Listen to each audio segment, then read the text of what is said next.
Na sziasztok! Akkor megmutatom, amit tudni kell a töksütésről. Fogtok egy tököt, amit vesztek a boltba. A piacon bárhol. A piac az jobb, mert a piac az nem olyan rossz, mint a bolt. Tehát, ezt itt szépen fogjátok és megmosjátok. Miután megmostátok, én még konyharuhával át szoktam törölni, mármint, hogy ne legyen vizes, mert az nem jó. Jött szerintem a töksütés legnehezebb része, az egyetlen nehéz része, az a darabolás. Szépen, hát igen. Na. És közben elmondom, hogy minél gyorsabban kész legyen a tök, még miközben elkezded darabolni, meg megmosod, meg ilyenek, begyújtod a sütőt. És akkor már felmelegszik a sütő, és nem kell még azzal várni. Na, figyeljetek! Gyönyörű szépen elrontott. Hát igazából nem lehet elrontani, mert nem, de fasza. Ezt addig félrerakjátok, ezt a tuskót, aztán ezzel folytatjátok. Nem tudom, hogy nem muszáj végül is ezzel. Ez itt, hát igen. Le kéne valahogy várni, de szerintem ahhoz jó ez a kés. Igen. Én szóval a csumája nem kell. Meg még itt koszos lett a csumájától. Azt is távolítsátok el. Valamint félbe. Így.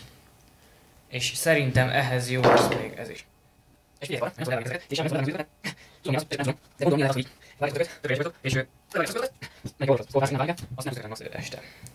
Én még így is el szoktam vágni, azért, mert sokkal gyorsabban sül. És én azt szeretem, hogyha már berakom a sütőbe, és hát nem soká kész végül is. Darabokat félre lehet addig rakni. Ami rájöttem, hogy ez a kés ez jó. Nézd már. Ezt felülről kell... Hát...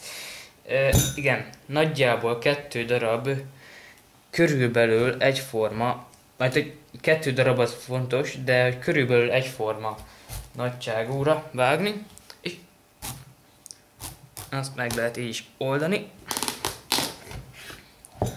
Majd jön ez a része. Ezt evőkanállal, ezt a részét, ami nem kell nekünk, ezt evőkanállal ki kell kaparni. Na, tehát itt vannak a darabok. A következő lépés az, hogy tepsi. Ja nem is. Mivel én azt szeretném, hogy gyorsan kész legyen. Oké, szép nagy tök darab, viszont én el fogom vágni még 2-be. Tehát nem kell tovább vágni. Hozom a tepsit. Fogtok egy átlagos tepsit, és igazából túlzottan nem kell túl sok igényt fordítani a tepsire. Annyit kell csinálni, ami nem muszáj, csak... Szóval nem muszáj, csak ajánlott, hogyha nem akarsz mosogatni. Nagyon. Hogy fogod, és sütőpapírt raksz bele. Hát, ha nincs otthon, vagy nem akarsz, akkor nem raksz bele. Csak így, mint a disznó. Tehát, hogy nem kell ezt nagyon szépen művelni. Az a lényege viszont... Az a lényege ennek, hogy szépen ne folyjon ki a tökleve rá.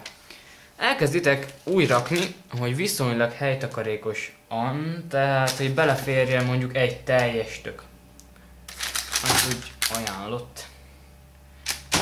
Így. Ide is elfér egy kis darab. És pont egyébként jó is. Szerintem ez így nagyon fasza.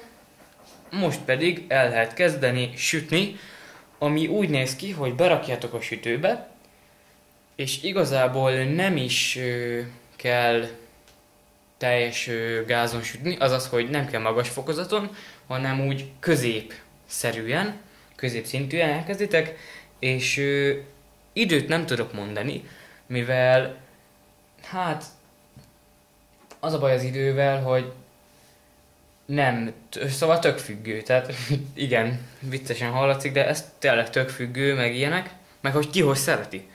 Szóval, amint én azt tudom ajánlani nektek, hogy amint fogjátok és kinyitjátok a sütőt, beleszúrtok villával a tökbe, és hogyha már így szinte, hogy lejtitek a villát, és így beleáll a tökben, akkor az már kegyetlen jó. Viszont egy kicsi nyomás kell, és akkor belemegy, akkor az is már jó. Az a lényeg, hogy puha legyen a tök. Meg szép barna. Szóval végül is látni fogjátok, hogy mikor sül meg. Most pedig be kell rakni a sütőbe. És végül is ennyi.